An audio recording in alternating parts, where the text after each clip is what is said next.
Having trouble getting going with this one. Got a new mic set up. Maybe that's what's throwing me off. Normally the mic sits on the desk and now it's kind of suspended from a little spring-loaded mechanical arm. Kind of more in my face. A little more intimidating. Like it's a little light on an angler fish. Kind of like fuck around and find out sort of thing. But that's what we're doing right here. An Esca. Found out that's called. But not super important. Today's workout was brutal, but necessary and not and fun. Kind of cold. Rolled the garage doors up. Sun was out. Ran outside, which was great. But it was chilly in the right way. Got to run with the dogs, my favorite. Cassandra tore up the run as usual. I programmed the last week of workouts at the affiliate, and this was Sunday's workout. We changed it slightly because Cassandra had already tested this one. And normally I will test most of the workouts that I program if I program. And the ones I won't retest are like benchmarks or well-known workouts or workouts I've done in the past, or I'll have other people help test. And so the original version of this one was 5 rounds for time, 400-meter run, 30 lateral hops over a kettlebell, 20 double kettlebell lunges, and then a 100-meter kettlebell carry. We had done like a lot of double unders this week, some other things, so we changed it up slightly.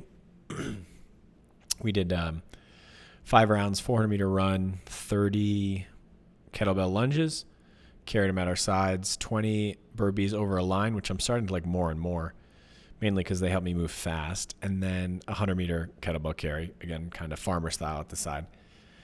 And it was brutal. I mean, about 9 minutes more brutal than I expected. I think it almost took 30 minutes. But, yeah, it was a great workout.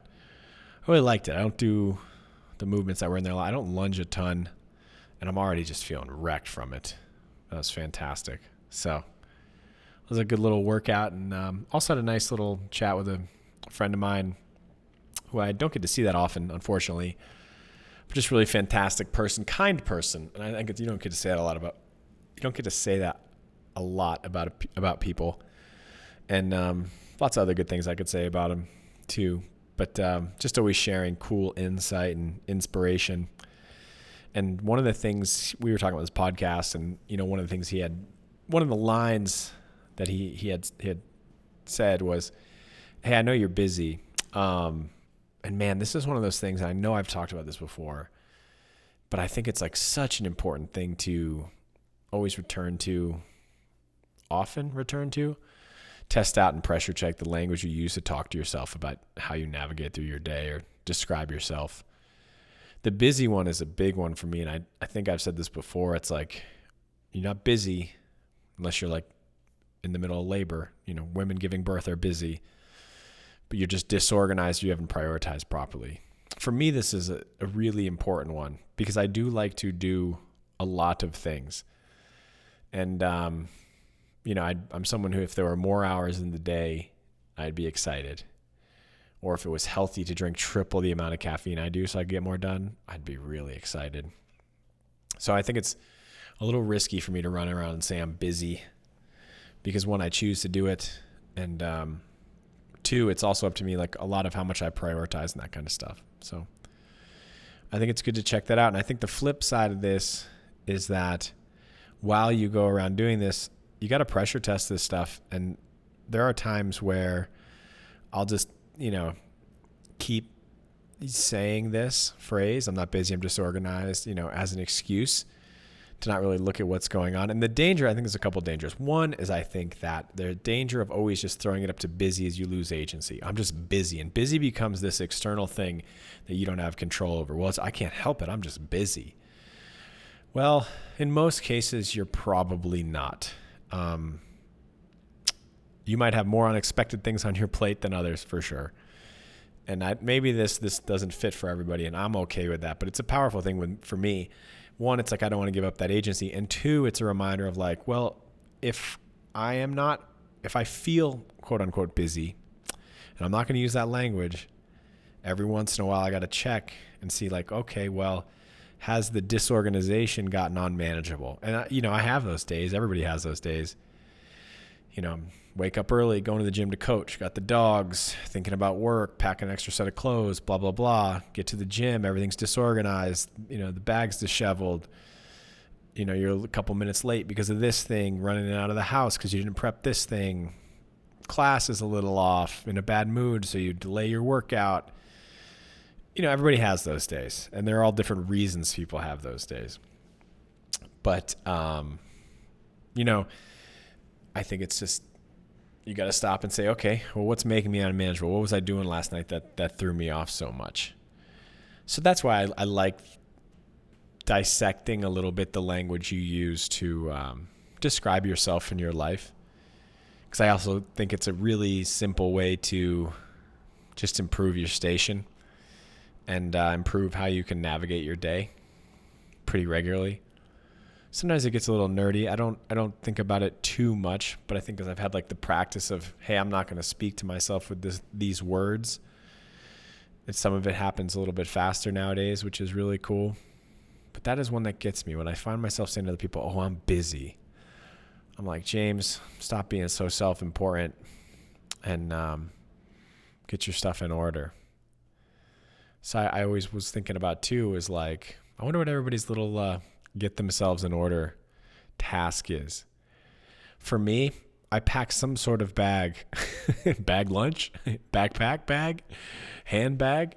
I pretty much pack a bag or prep a bag almost every single day.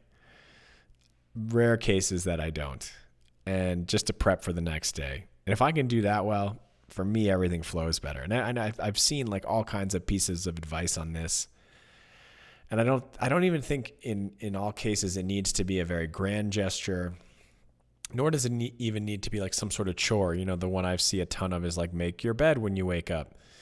For some people it might be putting on a certain article of clothing, or setting their clothes out the night before, or having even a morning routine. But I think some of that is good to just get things rolling and stay on that path.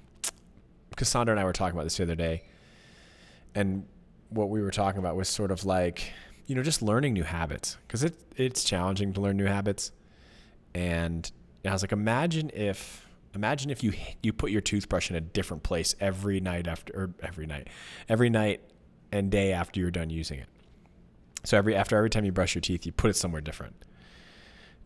And that is a task where it's I think most of us don't even think about it. You wake up, you just do it. And if you were putting the toothbrush somewhere different every single time, man, it'd be a lot harder. And so, even with this podcast, one of the things my friend and I were talking about was the consistency of it. And the consistency of it comes from, that's why I got this little mechanical arm here, this little floating microphone tea bag. It's just to take out one less step of interference to make the consistency easier, keep the computer set up, keep the recording software, preloaded from the day before, all that little stuff. And so I don't even think, if you're looking to kind of square yourself away on something like this, I don't even think it has to be crazy. It's more of just what's one thing that I'm not doing that I could just turn the consistency up on a little bit, just place this thing out the night before, or set it here in this place where I'll always see it. I think those kind of things go a long way. I think they help a ton. So that's where my mind went when I started thinking about busy. I went there. And among my disorganized, not busyness, I was perusing Facebook Marketplace, which I love. I think it's so great. And I just wanted to give a shout out to everyone out there just hustling on Facebook Marketplace. My favorite thing on Facebook Marketplace is when people are in the photo with the thing they want to sell, or they're demoing it. I saw a young lady trying to sell a half pipe, and the video was of her going back and forth on the half pipe. She was on rollerblades or roller skates, just ripping it, smiling at the camera. This is really excellent showmanship. Or the other good one is when people are selling dresses. It's and they're always just wearing the dresses. I've seen everybody trying everything. I don't know. For some reason, I super admire that. It's a cool It's a cool place. That's the last thought I have. It's going to be a cool week. I got some good workouts lined up. Some neat stuff happening at work, which I'm excited to finally see come to fruition. And a few other things here and there. Getting some more and more neat ideas for the podcast. So more tomorrow.